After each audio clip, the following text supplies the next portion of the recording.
this update is pretty much an iterative.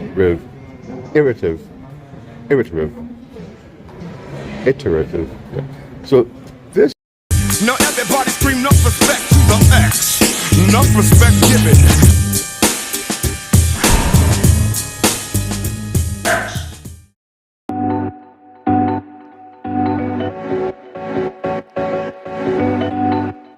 So here we are at the Samsung store that I go to whenever something new is announced. And just like that, we have access to the newest foldables, the Z Flip, and the Z Fold 4. So let's open up the Fold 4. Actually, no, you can actually take it off the hinge. Very reminiscent of the Fold 3. There we go. Sorry about that.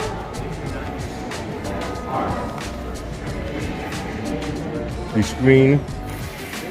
They had said when I watched the Unpacked that when you open something, you get that little taskbar at the bottom. And sure enough, yes, you do. But I thought that was on another device as well, that all of your apps scroll down to the bottom. I could have sworn that maybe the Z Fold 3 or something along those lines did something very similar to that. I don't actually remember. I even have my Z Fold 3 anymore. But here is the Z Fold 4, and they do give you access to an S Pen. And of course, it moves smooth as ever, or we're not going to sync any of that. But let's see if we can, are we allowed to write in any of the text fields? Let's see. Oh no, that you need to turn that on in the options. Let's see if we can do that real quick.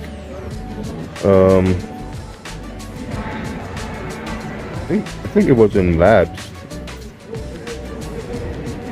Well, it used to be in labs. I don't know if this thing even has labs. Apps. Oh, yep, here we go. Advanced features. Link to Windows, call to text. All of the usual suspects from other devices. S Pen one-handed mode. Oh, you are still able to scroll through. That's a feature that a lot of people don't really remember about the S Pens. You are able to scroll through your pages with them. But let's go into labs. Multi windows for all, full screen and split screen, show multi window, swipe for pop-up, swipe to split, flex mode panel. No, there was a Hey, you need help, bud? Oh no, I'm good though. Let us know, okay? Yep. We're taking pre-orders on this right now, by the way, okay? All right, not a problem. Air action screen memo, S Pen air view.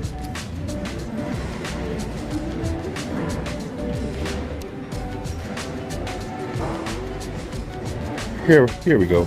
S Pen to text. I don't know why that doesn't come on when you get these devices. All right, so let's do that. Let's try this again. Oh. Okay, search. Here we go. That should always be on. And of course, it knows exactly what I wrote, because these pens are very, very intuitive. Well, so far the Z Fold 4 is very much like the Z Fold 3. If you had the Z Fold 3, you probably won't see much of a difference. You have your little bar at the side where things get pinned. I'm pretty sure you're able to pin multiple apps. There you go. They didn't really change too much of the software in that aspect. And whatever does change will get shifted down to the Z Fold 3 and the Z Fold 2. Maybe even the original Z Fold, if it can handle what the new software entails. Let's check the camera real quick. Again, I'm not a camera buff, but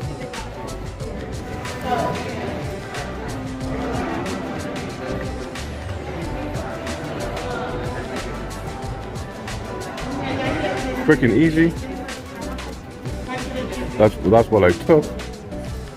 Zoom in. Oh, that's actually pretty good. A pretty good pick.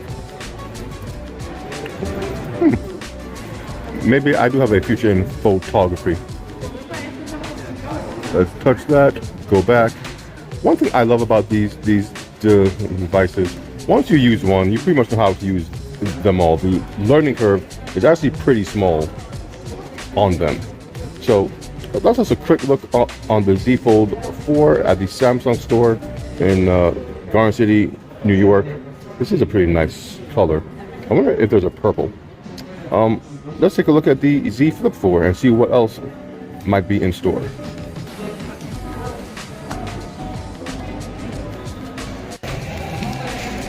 And here we have the Z Flip 4. Now, my wife has the Z Flip 3. And in all truth, I'm not seeing that much of a difference in the actual design of it. I know they said that they changed the way the hinge works. The hinge now doesn't have gears. It has some type of folding mechanism for easier folding and more durable. So that's great. But as far as the actual use and look of the device, it's pretty much identical.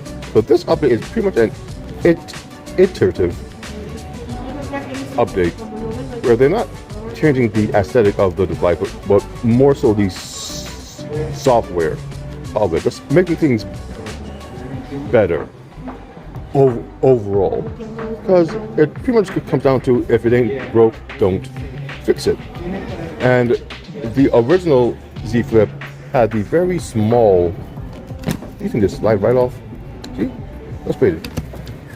The original Z Flip had this very small screen, which was the bane of the device. And people always said that the Razr phone was way more usable when it was closed. So with the Z Flip 3, they made this amazing screen here that you can actually use and scroll through menus and just get things done while your device is closed. So the Z Flip 4 had no reason to change that. Now, I'm pretty sure that they changed the camera. I'm pretty much that they made it, I know that it's IP68 water resistant now. I don't remember if such was the case for the Z Flip 3. Let's go into some of the flip modes.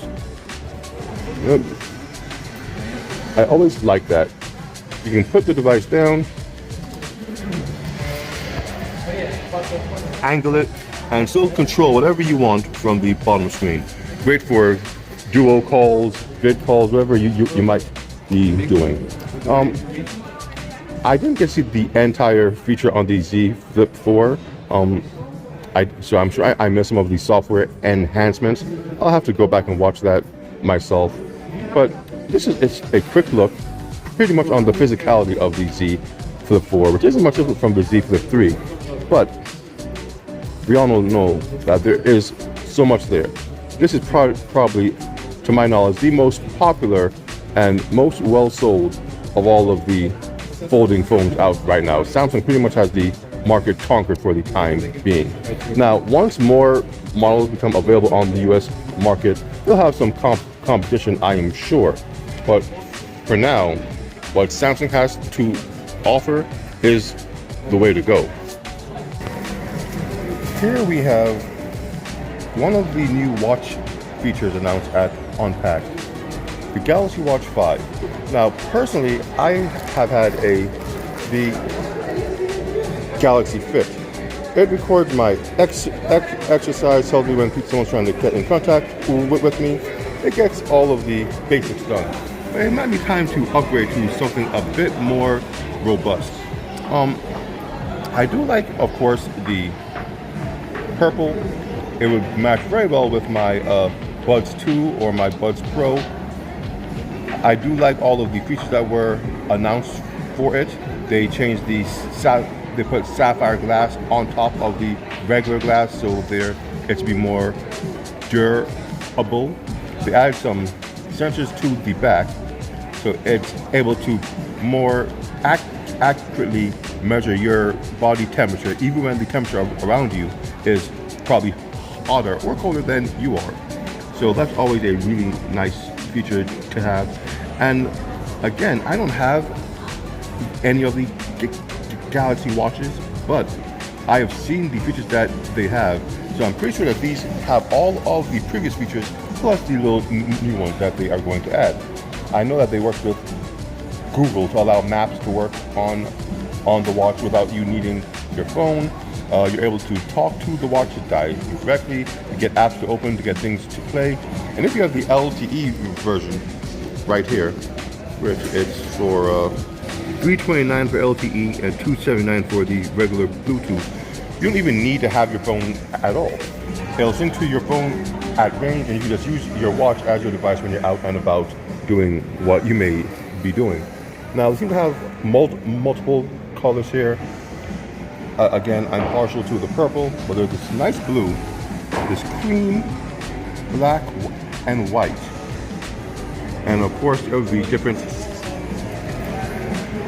sizes. The blue is the 44 and this purple is the 40. I do hope they have the 44 in purple. But surprisingly, what really caught my eye was, I think it's this Pro one. I like how the screen is indented behind this rim, whereas with the regular one, it's just a crystal on top of the watch. There's no rim whatsoever. I like the way this rim looks. It reminds me of the original, what's it called, the Galaxy watch? Galaxy S? I don't remember. Where that had the dial that could turn. I like the way the screen is recessed behind this rim. It's really nice. I love that feature. And the colors that they have, this is like a grayer screen. This black here. Really, really rugged. Now, if you are one for the rugged looks, of course you go with the regular, but I'm actually feeling these guys right here. Now, I know there's a golf one, and that one has a white